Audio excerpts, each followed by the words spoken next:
Hello, ¿cómo están amigos mundialistas?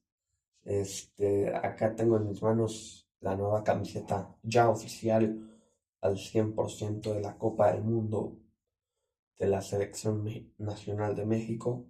Eh, Evidentemente un honor y un placer tenerla unos meses antes de la Copa del Mundo para disfrutarla, para sentir la sensación mundialista que ya la siento desde ahorita. Obviamente, ¿no? La selección nacional, algo que hay que felicitar es que nunca hay patrocinadores más que el original, que es Adidas en este caso. El logo de Adidas es el único patrocinador. De ahí en fuera, nada, el escudo, evidentemente. Hay que mencionar que están conmemorando por tercera vez el calendario azteca, ¿no?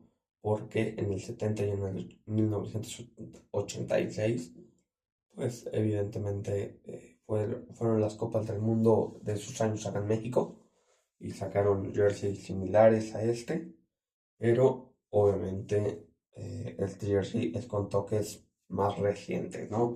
Como el logo de la selección, que ya sacaron versiones manga larga y todo. Y bueno, pues ahí le dan los toques actuales, ¿no? Pero pues conmemorando un poco a esos maravillosos mundiales del 70 y 86, ¿vale? Lo que me encantó, o sea, me encantó todo el jersey, pero somos México, obviamente soy fiel a mi selección nacional de México.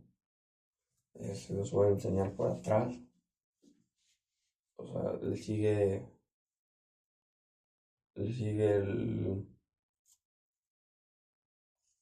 el coso, el calendario azteca, la verdad, está impresionante.